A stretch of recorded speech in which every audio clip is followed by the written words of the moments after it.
The night my house burned down, my mother stood there and laughed. It was not shock, but pure satisfaction. I stood barefoot on the pavement, smoke clinging to my hair, while my family filmed the destruction on their phones. 1 year later, I did not need to light a match. Their world burned down anyway, and this time, I was not there to save them. My name is Anna Gibbs, and up until 3 o'clock in the morning on the 14th of October, I was a homeowner. I am 32 years old, and that bungalow on Elm Street in North Harbor, Florida, was the only thing in my life that truly belonged to me. It was not inherited. It was not a gift. It was the result of 5 years of 60-hour work weeks and skipping vacations and driving a sedan that rattled every time I went over 40 miles per hour. When the smoke detector went off, it did not chirp. It screamed. It was a mechanical, piercing shriek that tore me out of a deep sleep and threw me into a world that was already orange. The heat hit me before I even opened my bedroom door.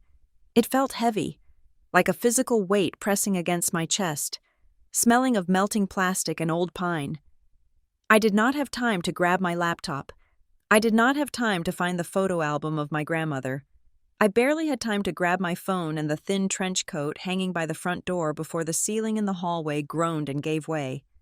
I stood on the cool pavement across the street, my bare feet scraping against the asphalt. The night air in North Harbor is usually humid and thick, but the heat coming from my house made the air feel dry and sharp. I watched the windows blow out, one by one. It sounded like gunshots. The glass shattered outward, and the fire roared like a living thing that had finally been fed. That was my living room. That was the couch I had spent 3 weeks researching before buying. That was the life I had painstakingly built, brick by brick, burning down to ash. The sirens were distant at first, then deafening. The fire department arrived in a blur of red lights and heavy boots, pushing me back, shouting orders I could barely hear over the roar of the flames. I was shaking, not from the cold. It was 70 degrees out, but from a shock so profound it felt like hypothermia. I wrapped the coat tighter around myself, feeling the buttons dig into my skin. Then, the SUVs arrived. They did not rush. They did not swerve or screech to a halt. My parents' white Lexus and my sister's silver Mercedes pulled up to the curb with the casual precision of people arriving at a Sunday brunch. They parked behind the fire engine, blocking a hydrant until a fireman waved them back. My mother, Marilyn Gibbs, stepped out first. She was wearing a perfectly matched tracksuit, her hair pulled back in a clip that looked effortless, but probably took 5 minutes to arrange in the mirror. She did not run to me. She did not look at my blackened feet or my soot-stained face. She looked at the house. The roof over the garage collapsed with a thunderous crash, sending a geyser of sparks into the night sky. It was terrifying. It was tragic. And my mother laughed. It was a short, sharp sound, distinct even over the noise of the water hoses. It was not the hysterical laugh of someone whose mind has broken from grief. It was a laugh of validation.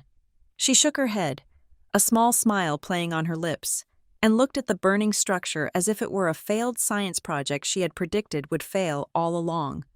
"Well," she said, her voice carrying strangely in the chaotic air, "I suppose that is one way to clean house, Anna." I stared at her. My lungs were burning from smoke inhalation. My eyes were watering, and my mother was making a joke about my housekeeping. My father, Gordon, was next. He walked around the front of the Lexus, his arms already crossed over his chest.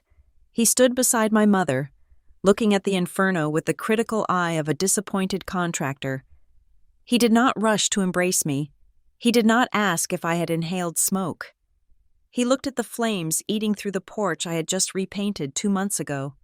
"I told you that wiring looked spotty when you bought the place," Gordon said, loud enough for the neighbors gathering on their lawns to hear. "This is what happens when you cut corners. Anna, you buy cheap. You get cheap. It is a lesson in consequences." He nodded to himself, satisfied with his diagnosis. In his mind, this wasn't a tragedy. It was a lecture opportunity. He was already framing this as my failure. my incompetence, my inability to manage a real asset without his supervision. Then came the cameras. My younger brother, Tate, had already bypassed me entirely. He was 26 years old and lived his life through a 6-inch screen. He was standing near the caution tape, his phone held high, panning slowly from the fire trucks to the collapsing roof. I could see the glow of the screen illuminating his face. He was not calling 911, he was not calling insurance. He was live streaming. "Guys, this is insane," I heard him say to his followers, his voice dropping into that fake, somber influencer tone. "Literally at my sister's place right now. Total devastation. We are just praying everyone is okay. Hit that heart button to send prayers." He pivoted, pointing the camera at me. I turned my face away, pulling the collar of my coat up, but he just kept filming. "There she is. Poor Anna. She is in total shock. We are here for you, sis." He did not lower the phone. He did not come over to hug me. He just used my trauma as content. But the worst was Kala, my older sister, the golden child, the event planner who treated her own life like a staged photo shoot. She came rushing toward me, but something was off. She paused for a split second when she saw the neighbor's porch light hitting a certain angle. She moved into the light. Tears were already streaming down her face, but her makeup was suspiciously intact. "Oh my God!" she wailed, throwing her arms around me. It felt like being hugged by a mannequin. Her body was stiff, and she was angling us both toward Tate's camera. "I can't believe this is happening to us. Our family home." "It is not the family home, Kala," I whispered, my voice raspy and broken. "It is my home." She ignored me, sobbing louder for the benefit of the 3 neighbors and the 2 firemen walking past. "We are just so devastated. Everything is gone. All our memories." She had visited my house exactly 4 times in 3 years. She hated the drive to North Harbor. I stood there, frozen in the center of their circus. The heat from the fire was searing my front, but a terrible cold was spreading through my veins. I looked at them, really looked at them. Marilyn was now chatting with a neighbor, shaking her head with a look of long-suffering patience, probably telling them how she had always worried about my stability. Gordon was trying to give advice to the fire chief, pointing at the roof and gesturing aggressively. Tate was checking his view count. Kala was checking her reflection in her phone screen to make sure her mascara was running artistically. Not one of them had asked if I was hurt. Not one of them had asked if I had insurance. Not one of them had asked if I had a place to sleep tonight. To them, I was not a victim of a disaster. I was a prop. I was the catalyst for a dramatic evening that would give them engagement on social media and sympathy points at church next Sunday. My pain was their currency. The realization hit me harder than the loss of the house. I had spent my entire adult life trying to buy their approval. I handled their taxes. I balanced their budgets. I mediated their fights. I bought this house to prove I was worthy, that I was successful, that I was a Gibbs who made it, and watching it burn, they were not mourning my loss. They were celebrating their own superiority. They were relieved, in a twisted, sick way, that I had failed. It restored the natural order where they were the perfect ones, and I was the mess who needed saving. The fire captain walked over to me, looking exhausted. "Ma'am, we are going to need a statement once we get this under control. Do you have somewhere to stay?" Marilyn swooped in before I could answer. "Oh, she will come with us. Of course, we take care of our own." She smiled at the captain, that dazzling, charming smile that looked so good on Instagram. "She is just a bit of a mess right now. You know how she gets." You know how she gets. That phrase, the stamp they had put on my forehead since I was 12. I looked at the fire captain. Then I looked at my mother. I saw the glint of excitement in her eyes. She was already planning the Facebook post. She was already writing the caption about how she rescued her destitute daughter from the ashes. "No," I said. It was not loud, but it cut through the noise. Marilyn's smile faltered. "Excuse me?" "No," I said again, stepping back from Kala, stepping away from the frame of Tate's video. "I do not have anywhere to stay, but I am not going with you." "Don't be dramatic, Anna," Gordon snapped, dropping his arms. "Get in the car. You are embarrassing us." "The only thing embarrassing here," I said, my voice gaining a strange, calm strength, "is that you are worried about the wiring while I'm standing here barefoot." I turned my back on them. I walked toward the ambulance where the paramedics were waiting with blankets. I could hear my mother calling my name, her voice sharpening into that tone she used when I refused to follow the script. I heard Tate say, "Whoa, family drama. Guys, stay tuned." I did not look back. I climbed into the back of the ambulance and let the paramedic wrap a shock blanket around my shoulders. Through the rear window, I watched my house collapse entirely into a pile of glowing embers. My life was gone. My assets were ash. My history was erased. But as I watched my family standing there, bathed in the red strobe of the emergency lights, looking confused and annoyed that their prop had walked off stage, I realized something else. The fire had taken everything I owned, but it had also burned away the fog. I saw them clearly for the first time in 32 years, and as the ambulance doors closed, shutting out their voices, I made a silent promise to the girl shivering under the gray wool blanket. I would rebuild, but I would never, ever let them set foot in my world again. And the next time there was a fire, I would be the one holding the matches. I sat on the edge of a stiff mattress in a motel room that smelled of stale cigarettes and lemon cleaner, scrolling through my phone. It had been less than 12 hours since I lost everything I owned, and yet, the narrative of my tragedy had already been written, edited, and published without my consent. My mother, Marilyn, had posted a photo on Instagram at 8 o'clock that morning. It was a selfie taken in the reflection of her car window, with the charred skeleton of my house visible in the background. Her expression was a practiced mask of brave sorrow, her eyes glistening with just the right amount of unshed tears. The caption read, "We often think our homes are made of wood and stone, but they are really made of love. Last night, we watched a tragedy unfold, but the Gibbs family spirit cannot be broken. We will rebuild. We will rise. #blessed. #survivor. #mother's love." She had tagged me. I looked at the comments. There were hundreds of them. "You are so strong. Marilyn, praying for you and your burden. You are such an inspiration to keep going when things get tough." I put the phone down on the nightstand. I was not a survivor in her story. I was the burden. I was the prop she used to show the world how benevolent she was. To the outside world, the Gibbs family was a portrait of American success. We were the people you wanted to be neighbors with. But I knew the truth because I was the one sweeping up the debris behind the scenes. I was the janitor of their reputations. My father, Gordon, ran a company called Gibbs Home Solutions. If you listened to him speak at a barbecue, you would think he was a titan of industry, a self-made man who built his empire with nothing but a hammer and grit. He loved to lecture me about self-reliance. He loved to tell me that my generation was soft, that we expected handouts, that we did not understand the value of a dollar. The reality was that Gordon Gibbs had not filed his own taxes correctly in a decade. 3 years ago, the IRS had flagged his business for an audit.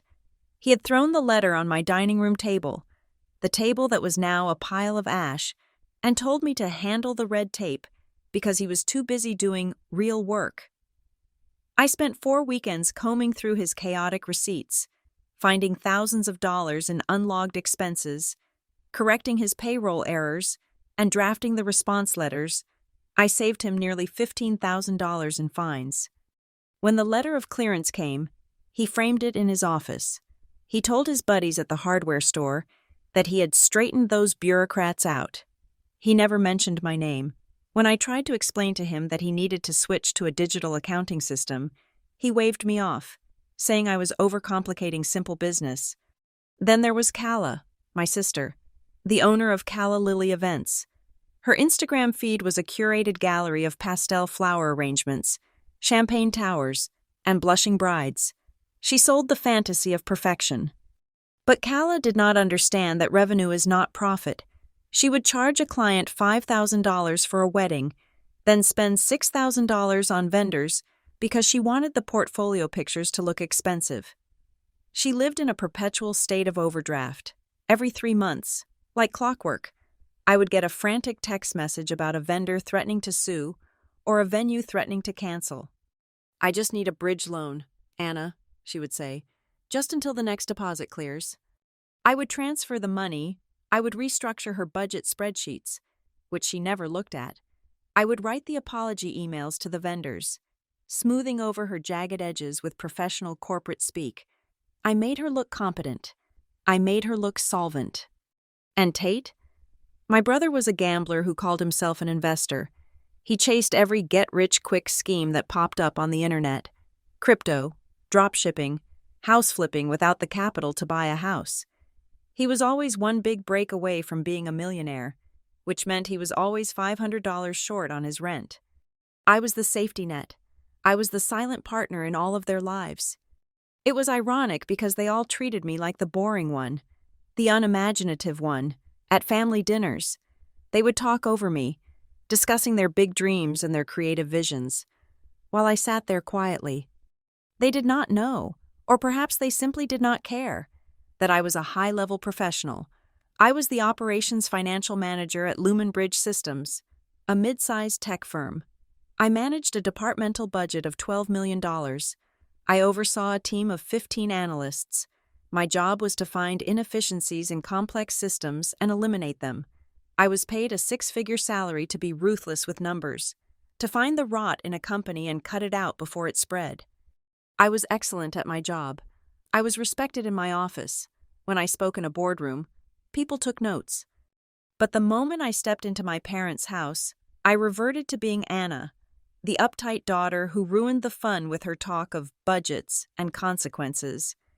They called me rigid when I told them they couldn't afford a vacation. They called me difficult when I refused to sign a loan guarantee.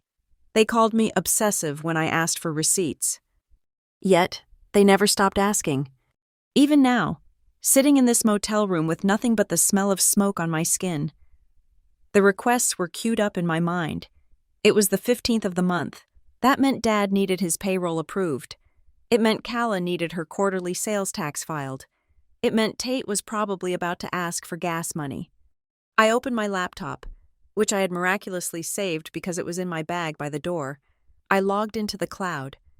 I opened a file I had named Family Support. It was a habit from work. I tracked everything.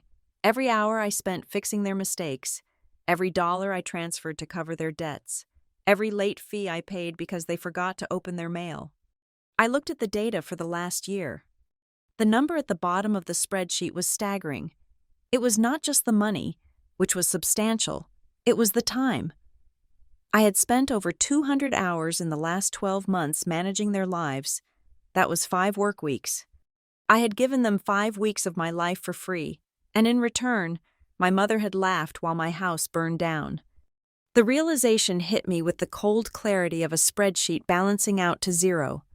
They did not love me. They loved the service I provided. They loved the cushion I placed between them and the hard ground of reality. I was not their daughter or their sister. I was their fix-it app.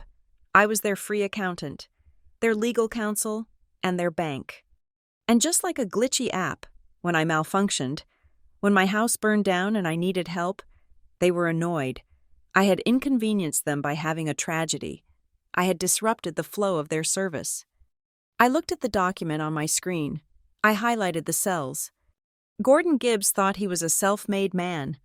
Calla thought she was a successful entrepreneur. Marilyn thought she was the matriarch of a perfect clan. They were all wrong.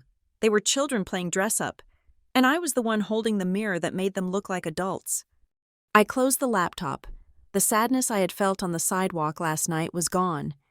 It had been replaced by something far more useful, something cold and sharp and heavy, like the demolition hammer my father kept in his truck but never used himself.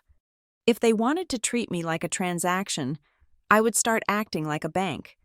And the first rule of banking is that when a client becomes a liability, you close the account. I signed the lease on a studio apartment 3 days after the fire. It was located in a converted warehouse district on the edge of North Harbor, an area my mother referred to as unsavory and my sister called industrial chic whenever she saw it in a magazine. Though she would never actually step foot there, the space was 350 square feet. It had one window, a kitchenette that smelled faintly of copper, and walls painted a sterile, landlord white. It was the quietest place I had ever known. I sat at a folding card table I had purchased from a discount store for $20, my laptop, the sole survivor of my previous life, hummed in the silence. I opened a new spreadsheet.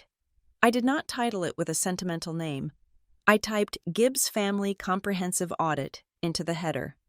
I needed to see the data. I needed to visualize the architecture of my own exploitation. For the next 4 hours, I worked with the cold precision that had earned me 2 promotions at Lumen Bridge Systems.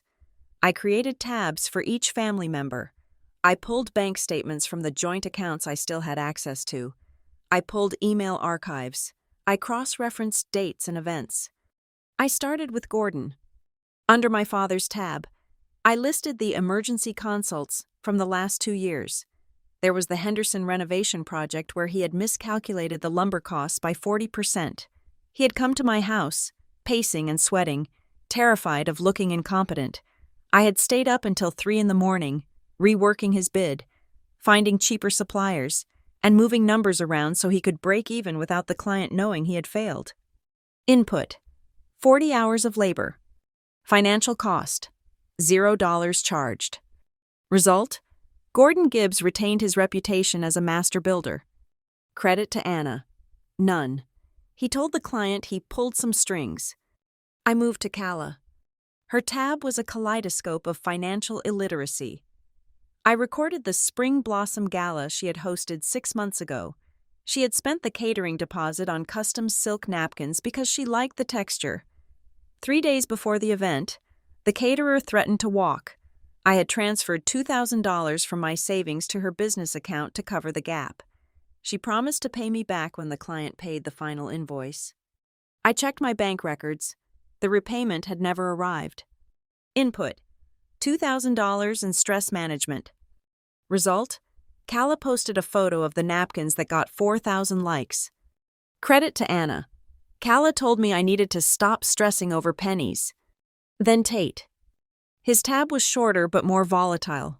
Traffic tickets, overdraft fees, a sure-thing investment in a drop shipping company that turned out to be a pyramid scheme. I had written the legal letter to get him out of the contract without a penalty. Input: legal expertise and $500 in filing fees. Result: Tate was free to find his next scam. Finally, I created a section for the night of October 14th. The fire. I stared at the blinking cursor. How do you quantify the loss of a home against the sound of a mother's laughter? I typed, Asset 124 Elm Street. Status: total loss. Family contribution: emotional negligence, public mockery. Net value of relationship: insolvent. I leaned back in the folding chair, the plastic creaking under my weight. The screen glowed with rows and columns of red text. It was a massacre of energy. I had treated my family like a failing subsidiary that I was desperately trying to keep afloat. I had injected capital, labor, and strategy into their lives, hoping that one day they would become profitable, that one day they would return the investment with love, or at least respect. But looking at the numbers, the conclusion was undeniable. They were not just struggling, they were functionally incapable of sustaining their own lifestyles. Gordon could not do math, Kala could not manage cash flow, Tate could not assess risk, Marilyn could not exist without an audience. They were a house of cards, and I was the glue. A strange sensation washed over me. It wasn't anger. Anger is hot. It burns like the fire that took my house. This was cold. It was the chill of a coroner examining a body. I realized that if I removed myself from the equation, I would not have to do anything to hurt them. I would not have to sabotage my father's business or ruin my sister's reputation. Gravity would do it for me. I looked at the net value cell again. For 32 years, I had believed that if I worked hard enough, if I was useful enough, they would eventually love me. I thought love was a transaction. input service, output affection. I was wrong. To them, I was not a person. I was infrastructure. You do not love a bridge. You drive over it. You only notice the bridge when it collapses. And I had collapsed. I saved the document. Then, I opened a new file. I named it the exit strategy. This would not be a dramatic storming out. Drama was their currency, not mine. I would not give Marilyn a scene to cry over. I would not give Tate a villain to film. I would give them exactly what they claimed they wanted: autonomy. I began to type out the phases of my withdrawal. Phase 1, the handover. I would return every password, every key, every administrative access right I possessed. I would do it under the guise of healing. I would tell them that the trauma of the fire had made me realize I needed to focus on myself. They would hate it, but they could not argue with it publicly without looking like monsters. Phase 2, the wall. I would set up a digital perimeter. No emergency calls, no quick questions about tax forms, no just this once transfers. Phase 3, the observation. I would watch. I typed out the timeline. I would initiate the handover on the 1-year anniversary of the day I took over my father's books. It was poetic, in a corporate sort of way. I stood up and walked to the single window. Outside, the streetlights hummed, illuminating the concrete sidewalk. I had no furniture. I had no clothes other than what I had bought at a thrift store yesterday. I had no family photos on the walls. But for the first time in my life, I was not carrying the weight of 4 other adults on my back. I looked at my reflection in the dark glass. I looked tired. I looked pale. But I also looked dangerous, because there is nothing more dangerous to a parasite than a host who has decided to take the medicine. My mother laughed when my world burned. That was fine. She could have that moment, because I was about to dismantle hers, piece by piece, simply by handing it back to her. The notification light on my phone blinked incessantly, a harsh blue strobe in the darkness of my studio apartment. It was the family group chat, titled Gibbs Team, with a heart emoji that my mother had added 2 years ago. I picked up the phone. It had been 4 days since the fire. Tate had sent a message. It was a meme. He had taken a stock photo of a burning dumpster, superimposed the text, "When Anna tries to cook dinner," and posted it to the chat. Below it, Calla had reacted with a laughing, crying emoji. Marilyn had typed, "Oh, Tate, stop it. You are terrible. But honestly, Anna, you really should have checked that stove." I sat on the floor, staring at the screen. I had not cooked dinner. The fire marshal's preliminary report, which I had received via email 3 hours ago, suggested an electrical fault in the wall behind the refrigerator. It had nothing to do with me, but facts did not matter in the Gibbs group chat. The narrative was that I was a disaster, and my tragedy was punchline material. I was about to type a response, perhaps a screenshot of the marshal's report, when a new notification slid down from the top of the screen. It was a direct text from Gordon. "Anna, the login for the supplier portal is not working. I need to order the lumber for the Thompson job by 5 o'clock or we lose the discount. Fix it."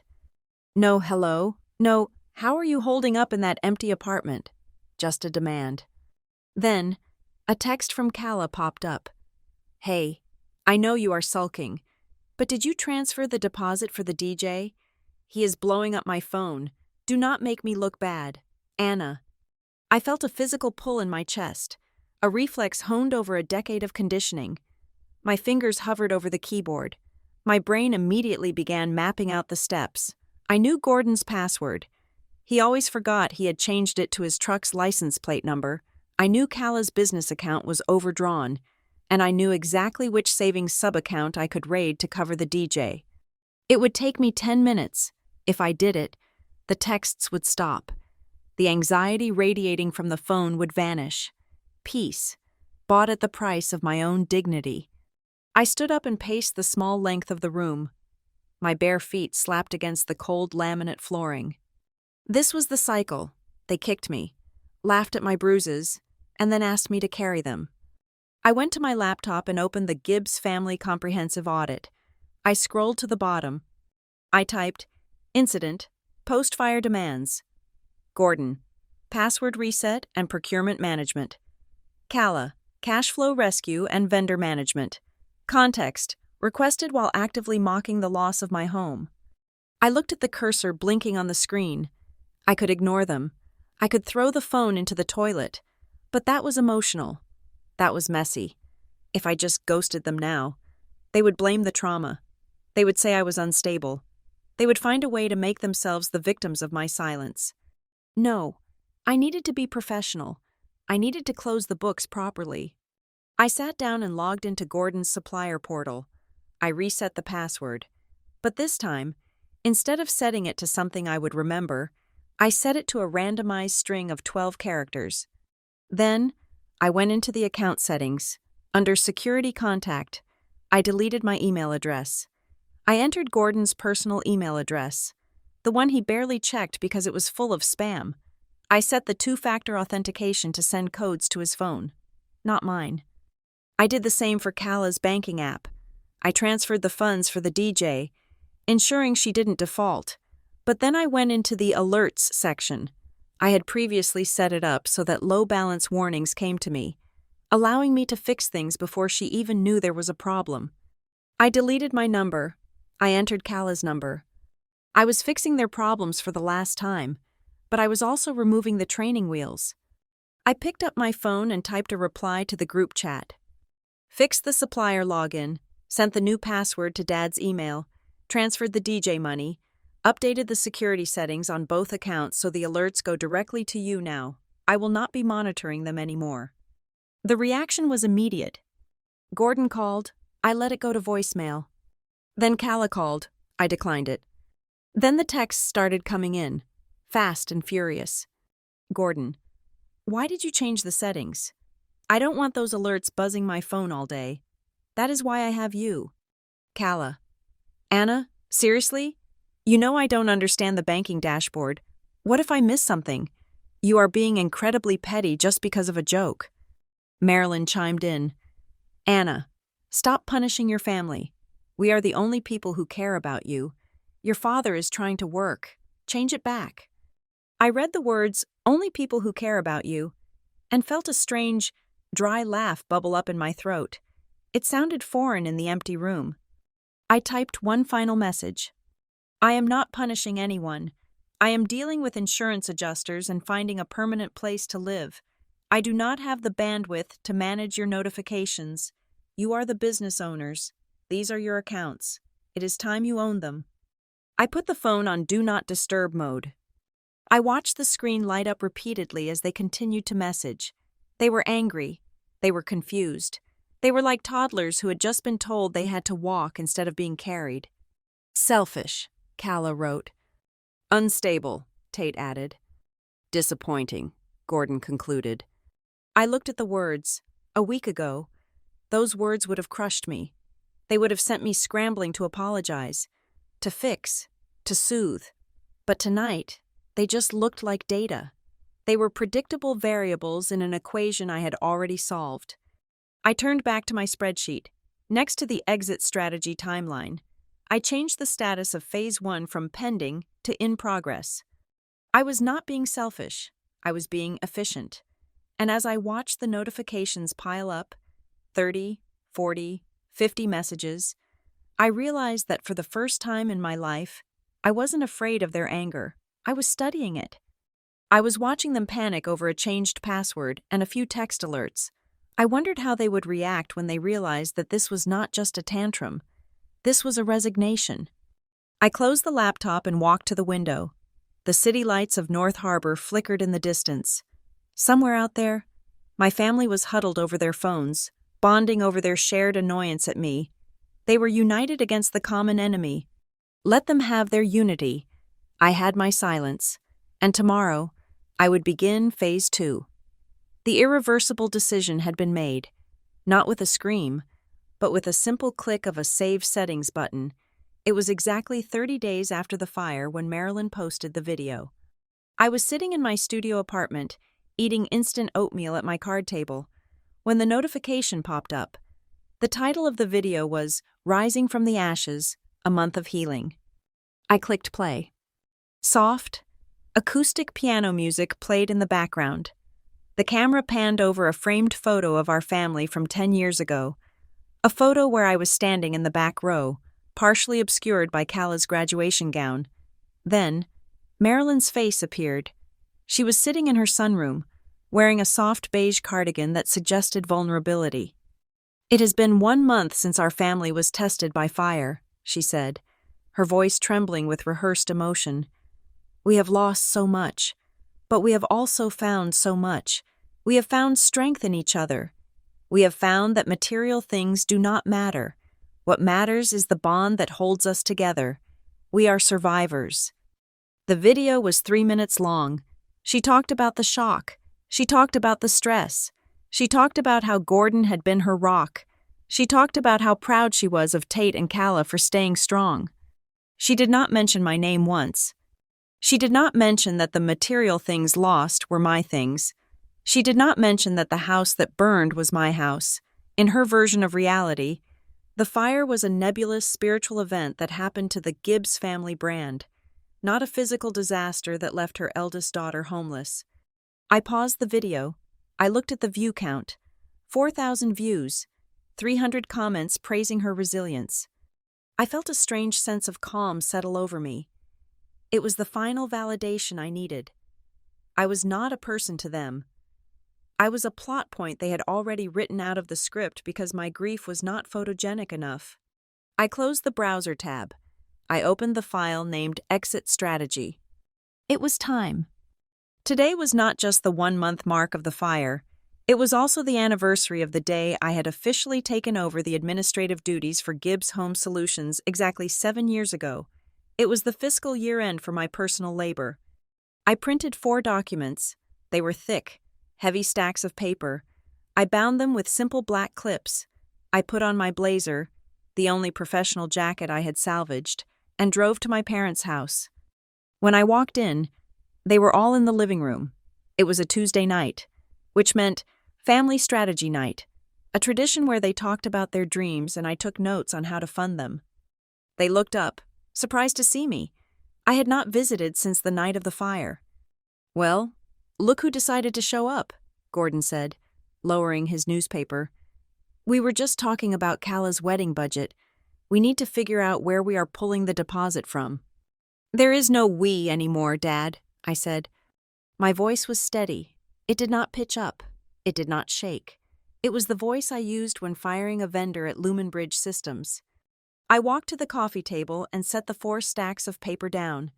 The sound they made against the wood was heavy and final. "What is this?" Cala asked, eyeing the document suspiciously. "That," I said, pointing to the first stack, "is a complete list of all passwords, access codes, and security questions for every account I have managed for the last decade: bank accounts, supplier portals, social media logins, and tax gateways." I pointed to the second stack. "That is a schedule of upcoming liabilities for the next 6 months. It includes the dates your insurance premiums are due, the renewal deadline for Dad's contractor license, and the quarterly tax filing dates for Cala Lily events." I pointed to the third. "That is a transfer of ownership form for the family phone plan and the car insurance policy. You have 48 hours to sign them and put them in your own names, or the lines will be suspended." The room went dead silent. Marilyn stood up, clutching her throw pillow. "Anna, what are you doing? Is this a joke?" "It is a resignation," I said, effective immediately. Gordon stood up too, his face flushing a dark, angry red. "You cannot just resign from your family. Anna, that is not how this works. You help us because we are your parents. We fed you. We raised you." "And I have paid you back," I replied. "With interest." I opened the 4th document. It was the spreadsheet I had created the night I moved into the studio. "I have calculated the market value of the services I have provided to this family over the last 5 years: accounting, legal consulting, crisis management, procurement, even at a discounted family rate. The total comes to roughly $150,000. I looked at Tate, who was sitting in the corner, his phone in his hand but lowered for once. That is more than the down payment on the house I just lost. You are being incredibly petty, Calla spat out. So what? You are just going to leave us to figure all this out? My wedding is in 4 months. Then you have 4 months to learn how to manage a budget, I said. I am done, Calla. I am done fixing Dad's payroll errors.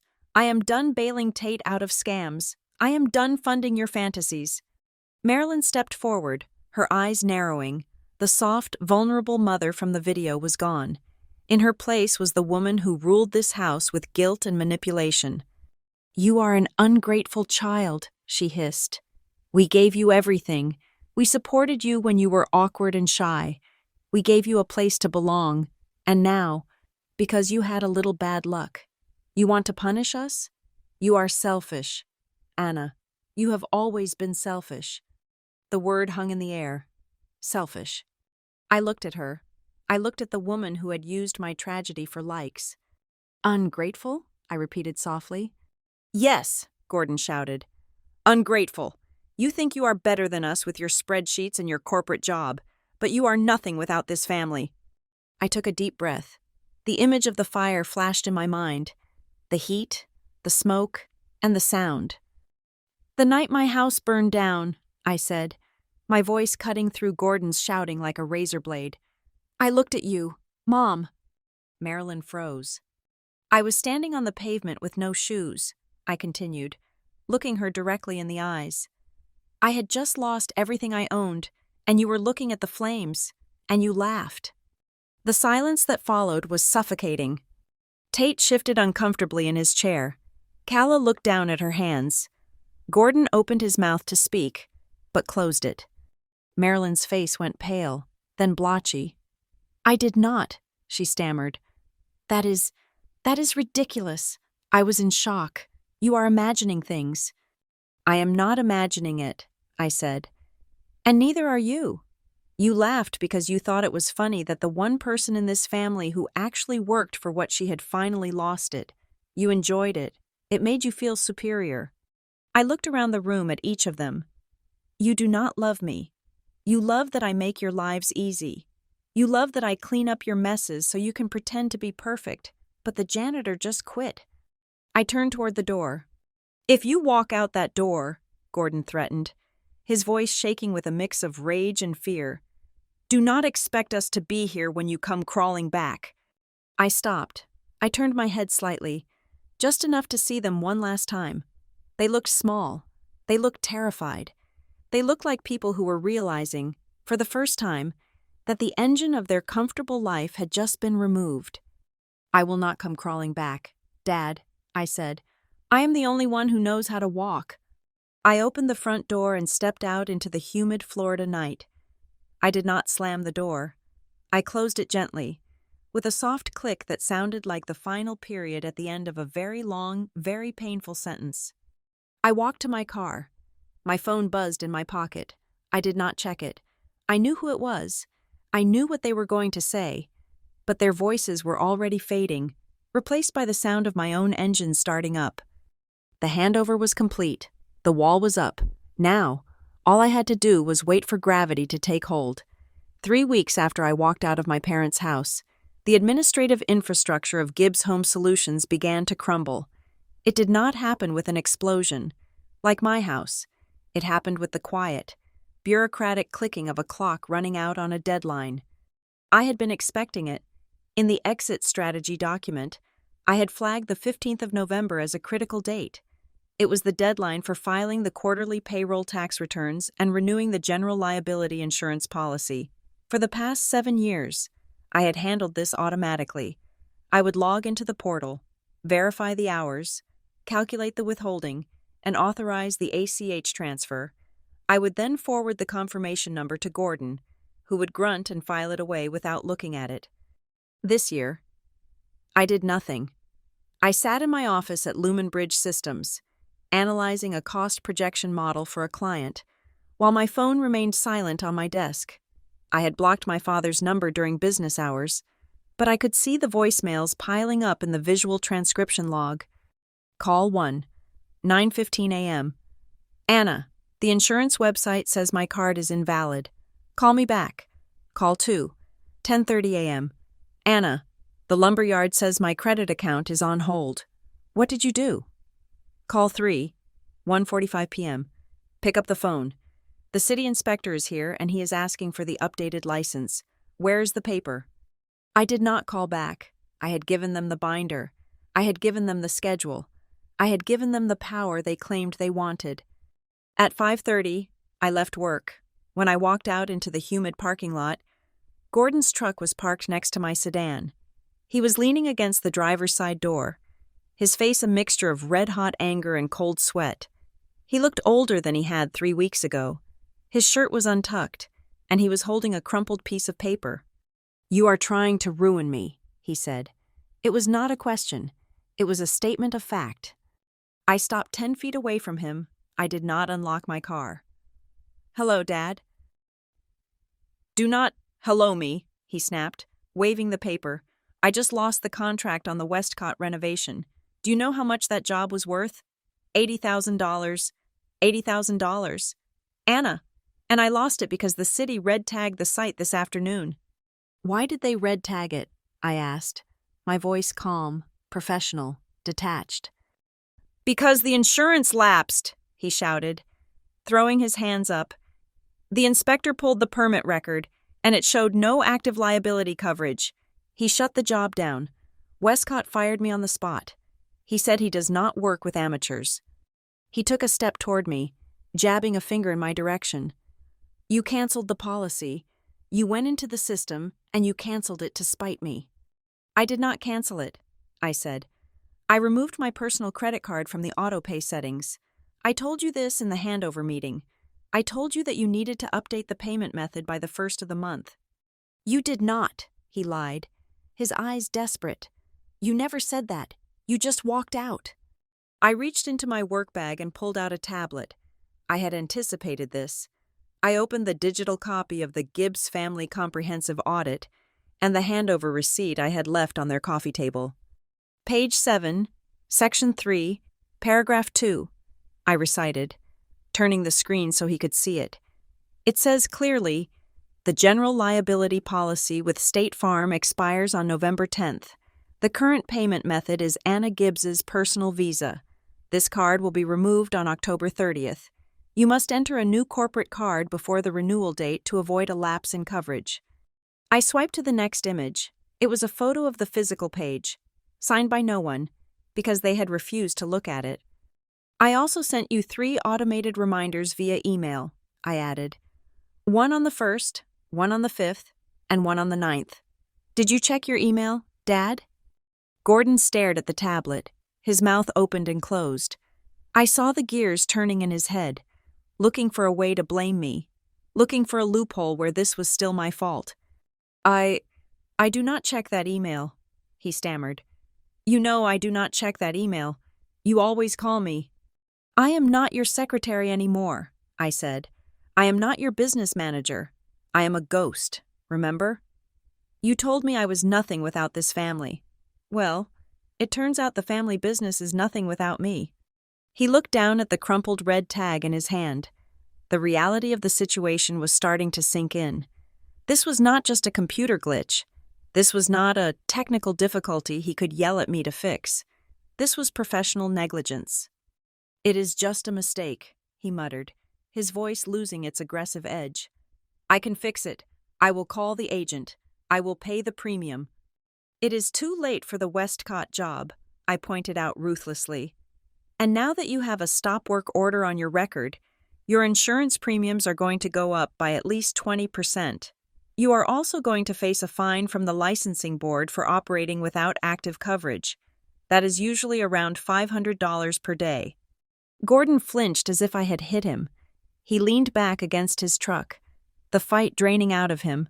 For the first time in my life, I saw him not as the authoritative father figure who lectured me on self-reliance, but as an aging man who had been playing a game he did not understand, using my brain as his controller.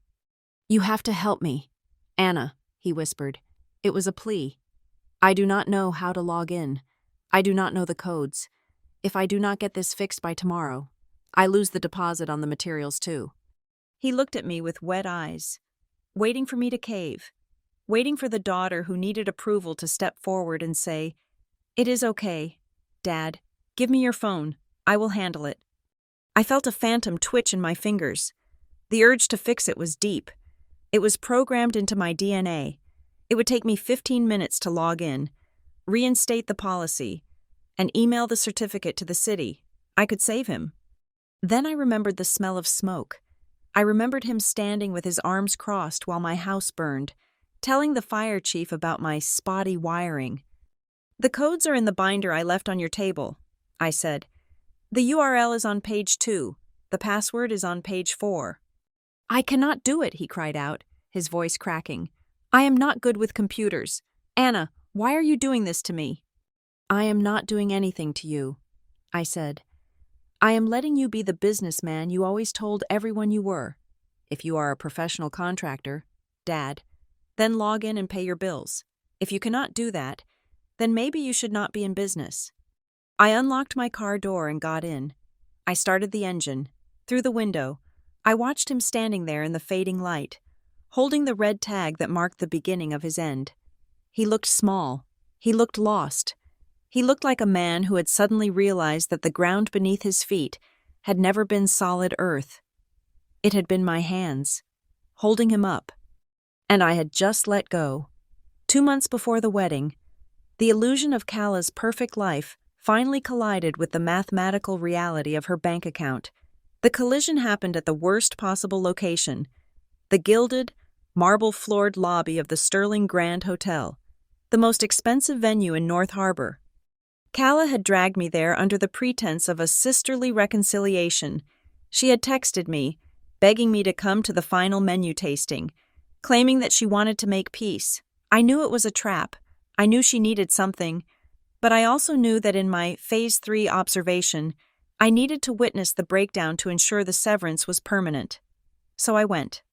Her fiancé, Julian, was there too. Julian was a nice man, a junior architect who came from old money but had no idea how money actually worked. He looked at Kala with adoration, believing her story that she was a successful event mogul who was funding this $80,000 wedding out of her own business profits. We were sitting in the tasting room, surrounded by samples of lobster bisque and filet mignon, when the hotel's event director, Mrs. Vance, walked in. Mrs. Vance was a woman who smiled with her mouth but never with her eyes. She was holding a ledger. "Everything tastes wonderful," Kala said, dabbing her mouth with a linen napkin. "We will go with the truffle risotto for the starter, and make sure the champagne is the vintage 2012 reserve." "Excellent choice," Mrs. Vance said, her voice crisp. "However, before we finalize the menu, we need to settle the outstanding balance on the venue fee. The second installment of $15,000 was due yesterday." Kala waved her hand dismissively, a gesture she had perfected over years of ignoring consequences. "Oh, just put it on the card on file. My sister handles the administrative side. Anna, just approve the transaction." She pushed the leather folio toward me across the white tablecloth. The room went quiet. Julian looked at me, smiling expectantly. Mrs. Vance looked at me, her pen hovering. Kala looked at me, her eyes flashing a warning that said, "Do not embarrass me." I did not touch the folio. I kept my hands folded in my lap. "I cannot do that, Kala," I said calmly. Kala's smile tightened. "Don't be silly. I know you changed the passwords, but you can just log in here and do it. We are at a tasting. Don't make a scene." "I am not making a scene," I replied. "I am stating a fact. I do not have access to your business accounts anymore, and even if I did, there is no money in them to approve." Kala laughed, a high-pitched, nervous sound that echoed off the walls. "Of course there is money. I have 3 weddings this month. Julian, honey, excuse my sister. She is still going through a lot of trauma from her house fire. She gets confused."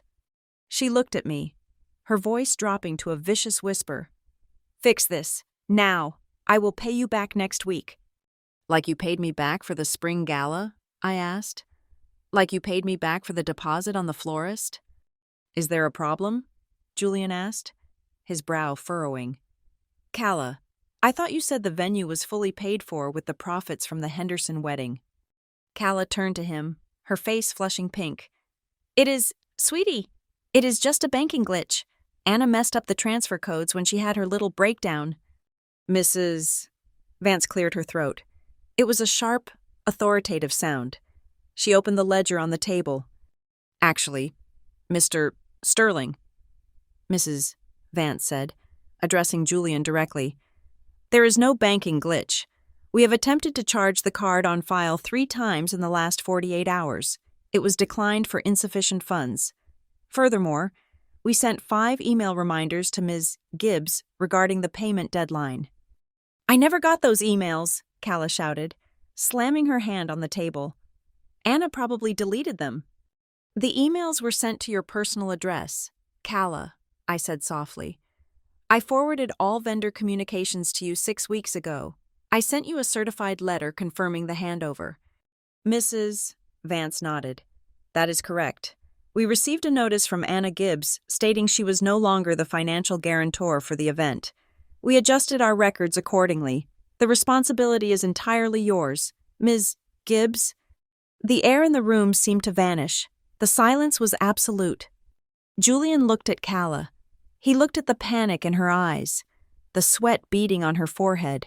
For the first time, he was seeing the crack in the porcelain doll.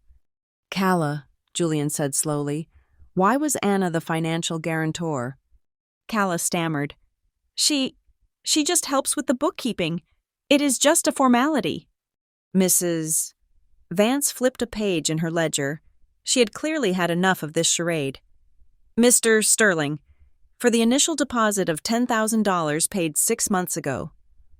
The check was drawn from a personal account named Anna Gibbs, the same for the engagement party, the same for the bridal shower venue. She looked at Calla with professional disdain. We assumed Ms. Gibbs here was the financier of the event. If the funds are not available today, we are contractually obligated to release the date to another couple on our waiting list. Or we can significantly downsize the package. Downsize? Calla whispered. The word sounded like a slur coming from her mouth. We can cut the guest list by 50%, Mrs. Vance suggested. Switch the dinner to a buffet. Cut the open bar to beer and wine only. Remove the floral arch. That would bring the balance down to something potentially manageable. Assuming you have at least $5,000 available today. A buffet, beer and wine, no floral arch. To anyone else, it would still be a lovely wedding. To Calla, it was social suicide. No! Calla shrieked. She turned on me, her face twisted into an ugly mask of entitlement. This is your fault. You did this on purpose. You knew this was due and you let it lapse just to humiliate me. You are jealous because I'm getting married and you are a lonely, bitter spinster with no home. She was screaming now, not caring about the other diners in the lobby, not caring about Mrs. Vance. You have $20,000 in your savings, Calla yelled, pointing a trembling finger at my face. I saw your statement last year. Write the check. Anna, write the check right now or I will never forgive you. I looked at her. I looked at the sister I had protected for 30 years. I looked at the woman who had let me pay her bills while she mocked my frugality. I do not have $20,000. Calla, I said, my voice steady and cool. I used that money to put a deposit on a new apartment, because my house burned down, remember? Julian stood up. He looked pale. He looked at Calla, really looked at her, and saw the greed and the deception. You told me your business was clearing 6 figures, Julian said quietly. You told me you were paying for this to surprise me, but you were just taking money from Anna? It is family money, Calla argued, grabbing his arm. It is all the same pot. She just manages it. It is not family money, I said.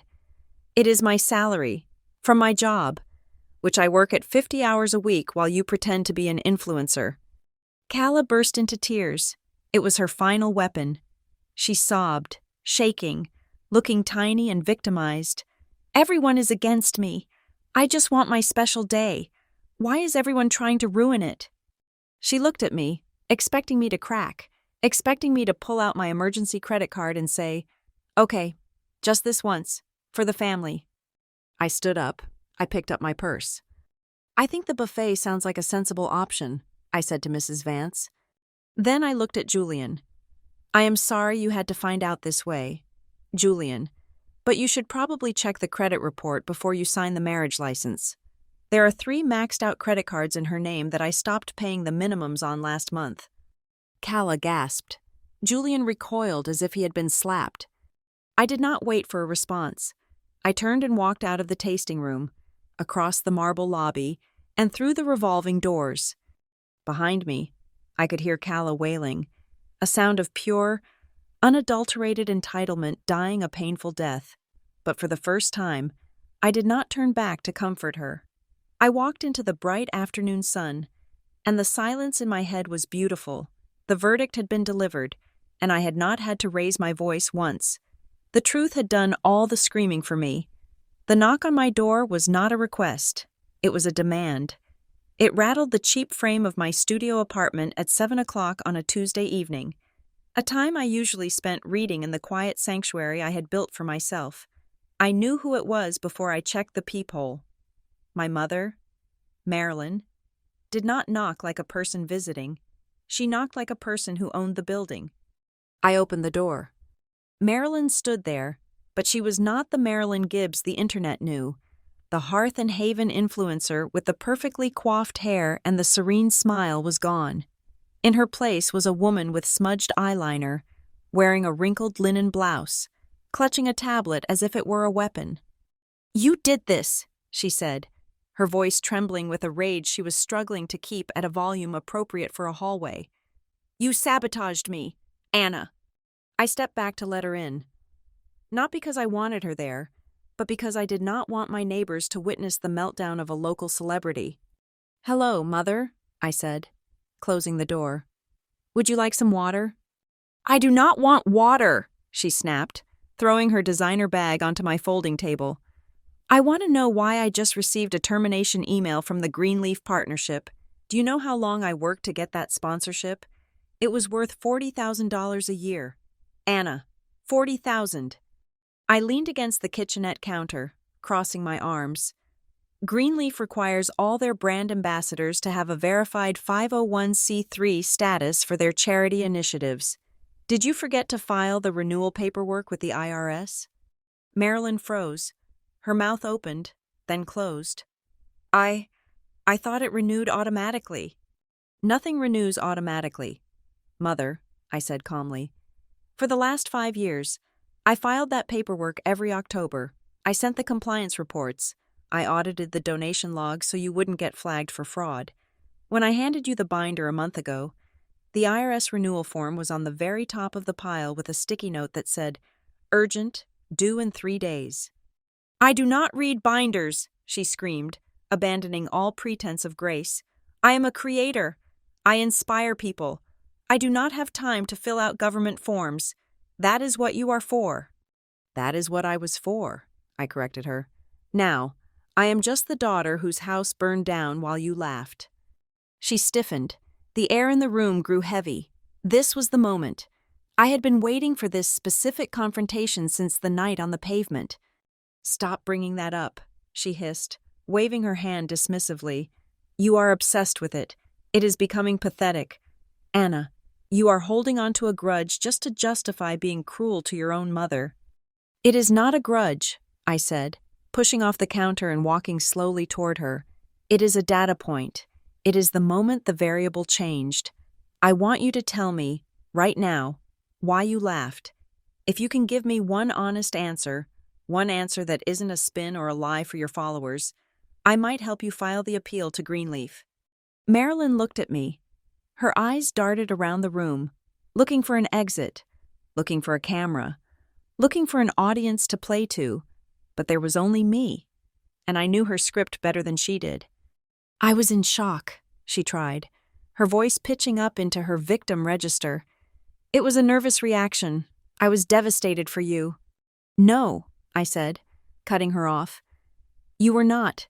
You were smiling. You looked at the fire, and then you looked at me. And you looked satisfied. Why?" She stared at me, her chest heaving. The desperation of losing the $40,000 contract was warring with her need to maintain her delusion. Finally, the pressure broke.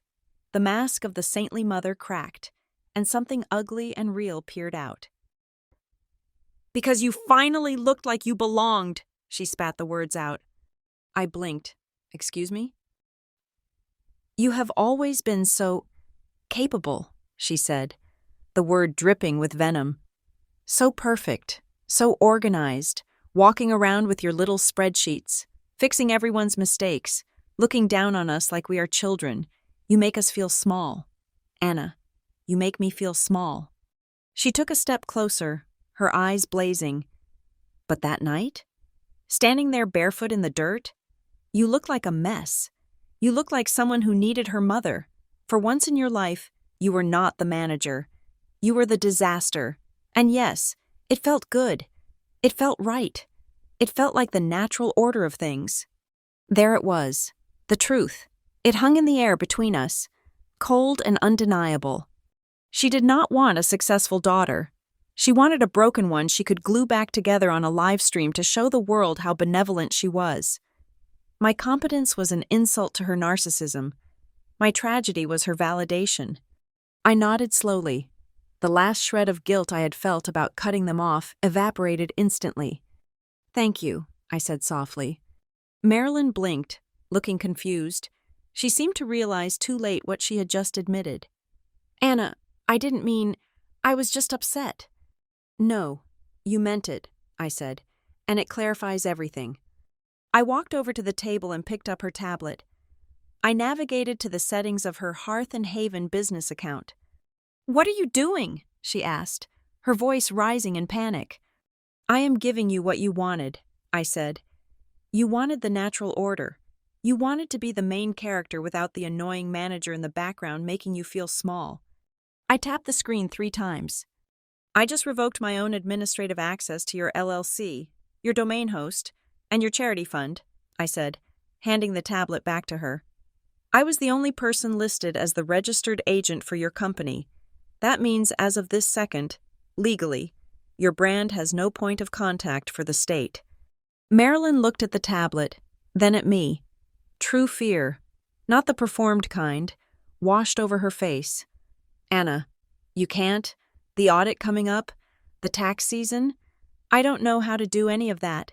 I will go to jail if the numbers are wrong." "Then you better hire an accountant," I said. "But you will have to pay them. They will not work for the privilege of being your daughter." "Please," she whispered, and this time, she grabbed my hand. Her grip was clammy. "I can't lose this. Being Marilyn Gibbs is all I have. If I lose the brand, I am just nobody." I looked at her hand on mine. It was the hand that had held a phone to record my burning house instead of holding me. I gently but firmly peeled her fingers off my wrist. "You are not nobody. Mother," I said. "You are a woman who finds joy in her daughter's pain. That is exactly who you are. And now, you have the freedom to be that person without my interference." I opened the door and gestured to the hallway. Marilyn stood there for a long moment. She looked at the tablet, then at the sparse, clean apartment that I paid for with my own money. She looked at me, standing tall, unburdened, and completely out of her reach. She realized then that the fire had not destroyed me. It had refined me. And without me there to act as the filter, the world was about to see the high-definition version of Marilyn Gibbs, and it was not going to be pretty. She walked out without another word. She walked heavily, like a woman carrying a burden she wasn't strong enough to lift. I closed the door and locked it. The sound of the deadbolt sliding home was the sweetest sound I had ever heard. The brand was broken, the mask was off, and for the first time in 32 years, I was not the one trying to fix it. The final email from the insurance investigator arrived on a Thursday morning, burying the lead under 3 paragraphs of legal jargon. I was drinking black coffee in my studio. The morning sun casting long, sharp shadows across the floor, I almost deleted it, thinking it was just another notification about claim adjustments or depreciation values. But then I saw the attachment titled Forensic Engineering Analysis, origin and cause. I opened it. I read it once, then I read it again, and then a third time, just to be sure that the English language had not suddenly changed its meaning. The fire had not been an act of God. It had not been a random stroke of bad luck. It was a math equation. Variable A, a sub-panel in the laundry room installed with undersized gauge wire and no grounding rod. Variable B, a continuous high-amperage load placed on that specific circuit for approximately 4 hours prior to ignition. I knew exactly who was responsible for variable A. When I bought the house 5 years ago, my father, Gordon, had insisted on inspecting the electrical system himself. He had told me the laundry room needed an upgrade, but that hiring a licensed electrician would cost me $2,000. He said he would do it for the cost of materials. He claimed he was doing me a favor. He claimed he was saving his little girl some money. According to the report, he had saved me money by using scrap wire that was not rated for a dryer, let alone a house. But variable B was the mystery.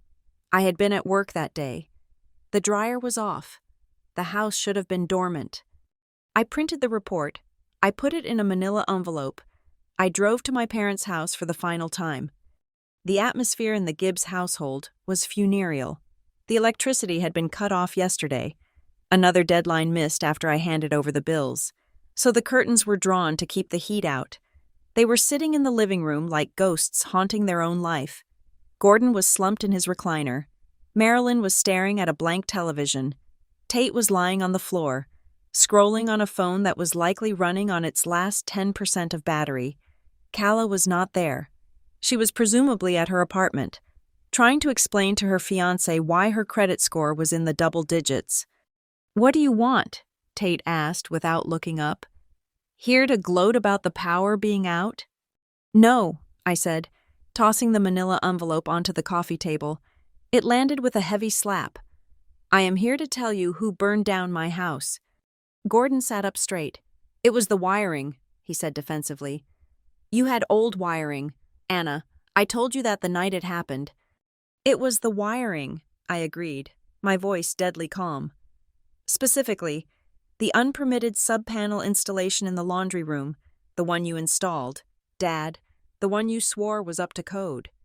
Gordon's face went gray. I used standard Romex. It was fine. It held up for 5 years.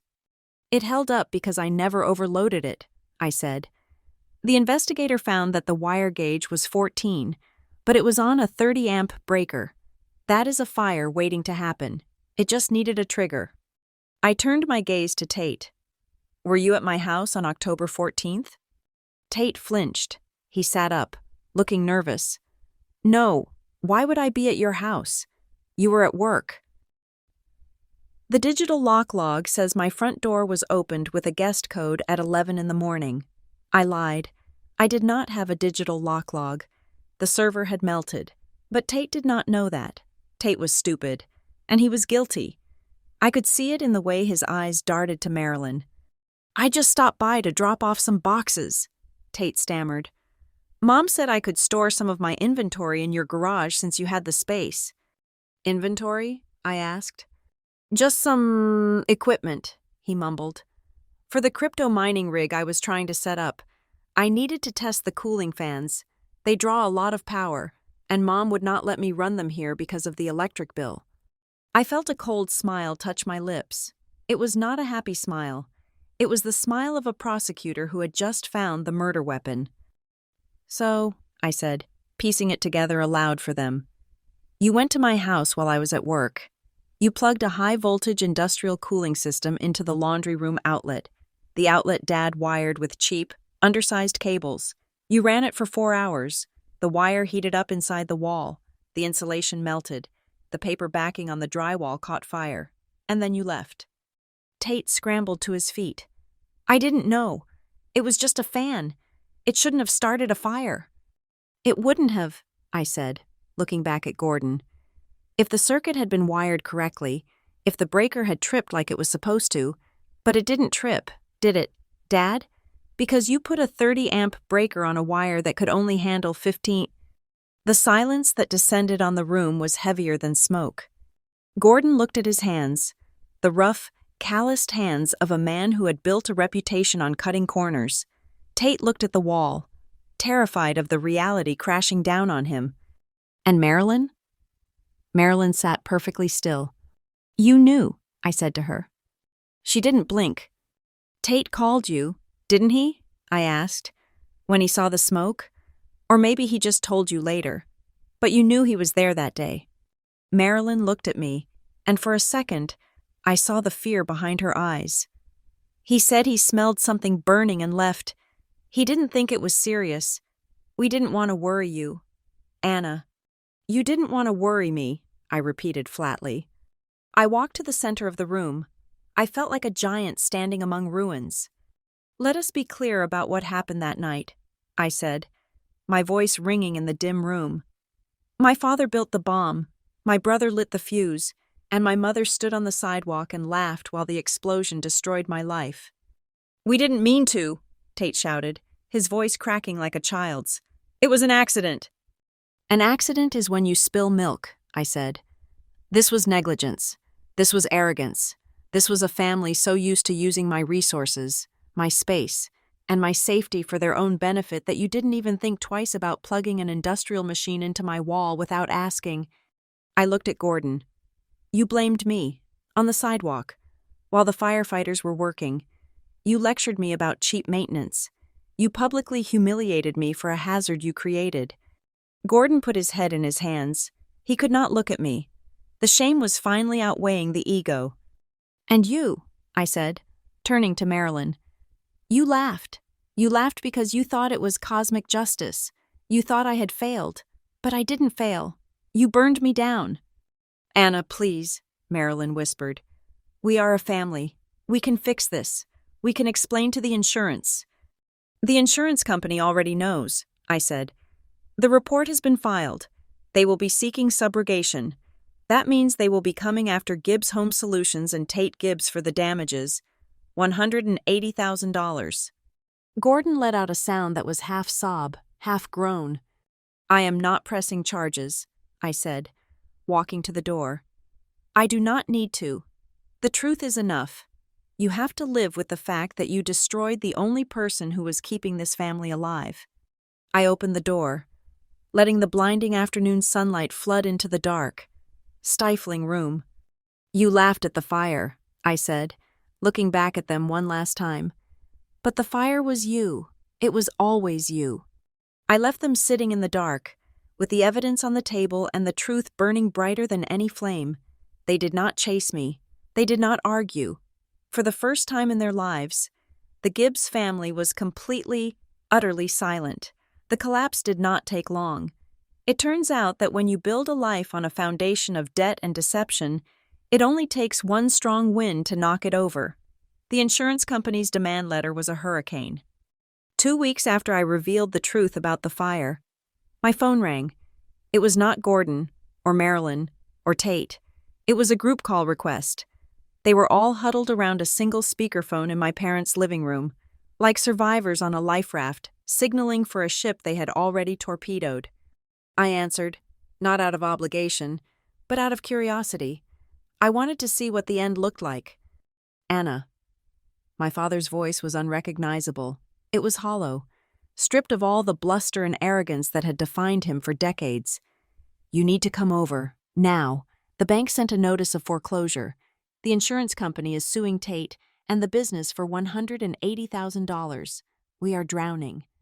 "I am at work," I said, staring at the cityscape from my office window. "Forget work," Calla screamed in the background. She sounded hysterical. "Julian left me. He called off the wedding. He said he does not want to marry into a liability. You have to come fix this." I checked my watch. It was 5 o'clock. "I will be there in 30 minutes, but I'm not coming to fix anything. I'm coming to say goodbye." When I pulled into the driveway, the house looked different. The lawn was overgrown. The blinds were drawn tight. It looked like a place where hope had packed its bags and left in the middle of the night. I walked inside. The air was stale and hot. They still had not turned the electricity back on. They were sitting around the dining room table, illuminated by a few camping lanterns. It was a pathetic tableau. Gordon looked aged by 10 years. Marilyn was wearing sweatpants, her hair unwashed. Tate was staring at the table, picking at a splinter in the wood. Calla was red-eyed and swollen, still wearing her engagement ring even though the fiancé was gone. As soon as I sat down, they pounced.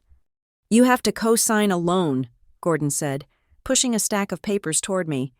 "If we get a consolidation loan, we can pay off the insurance claim and keep the house. I just need a guarantor with good credit." "And I need $5,000 for a lawyer," Tate mumbled. "They are talking about criminal negligence charges for the fire." "And I need you to call Julian," Calla sobbed. "Tell him it was a misunderstanding. Tell him you have the money. You were just being difficult. He respects you. He will listen to you." "We are a family, Anna," Marilyn added, her voice trembling. "We have had our differences, but when the chips are down, we help each other. That is what Gibbs do." I looked at them. I looked at the desperate, grasping hands reaching out for a lifeline they had done nothing to earn. They did not say, "I am sorry." They did not say we were wrong. They did not say, "Forgive us for laughing while your house burned." They only said, "Give." I reached into my bag and pulled out a single sheet of paper. It was not a spreadsheet. It was not a legal document. It was a plane ticket. "I am not signing a loan," I said, my voice quiet but filling the room. "I am not hiring a lawyer for Tate. I am not calling Julian." I placed the ticket on the table. "I accepted a transfer with Lumen Bridge Systems this morning," I said. "I am moving to the Seattle branch. My flight leaves on Saturday." The silence was absolute. They looked at the ticket as if it were a bomb.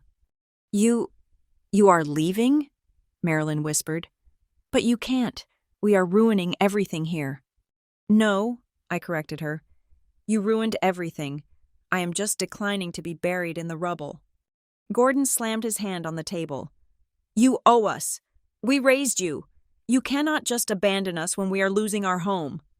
"I lost my home a year ago," I said, standing up. "And do you know what you did? You stood on the sidewalk and filmed it. You laughed. You told me it was a lesson in consequences." I looked at Gordon directly. "Well, Dad, here's your lesson. You built a business on cutting corners, and now the corners have cut you back. You ignored the laws of physics and finance, and now they are collecting their debt." I looked at Tate. "You played with fire because you thought someone else would always put it out. No one is coming with a hose this time." I looked at Calla. "You wanted a fairy tale wedding without doing the work. Now you have the reality." And finally, I looked at Marilyn. "And you, Mother, you wanted a tragedy to post about. You wanted to be the strong survivor.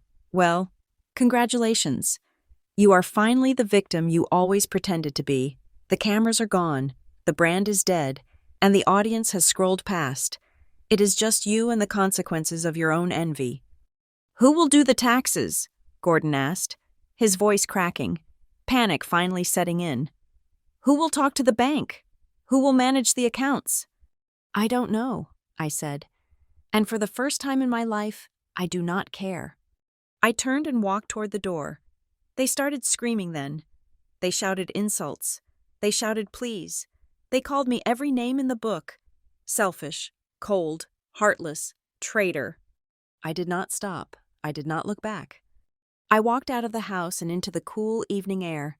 The sun was setting, painting the sky in shades of orange and purple. It reminded me of the fire, but this time, there was no heat. There was no smoke choking my lungs. I got into my car and started the engine. As I drove away, I looked in the rearview mirror. I saw the silhouette of the house shrinking in the distance. It was just a building. It contained people I used to know. People who shared my DNA, but not my heart. My mother laughed when my house burned down. She thought it was the end of my world. She was wrong. It was the beginning of my freedom. Their world was burning now, consumed by the flames of their own incompetence and greed. But I was not there to hold the bucket. I was miles away, driving toward a horizon that belonged only to me. I rolled down the window and let the wind whip through my hair. I took a deep breath. The air tasted sweet. It tasted like clean slate. It tasted like survival. I was not the girl in the ashes anymore. I was the phoenix, and I was never looking back. Thank you so much for listening to my story. I would love to hear from you. So please comment below and tell me where you are listening from. I want to know how far this story has traveled. If you enjoyed this journey of justice, please subscribe to the channel Lila Revenge Stories. Hit that like button and smash the hype button to help this video reach more people who need to hear that sometimes walking away is the best revenge.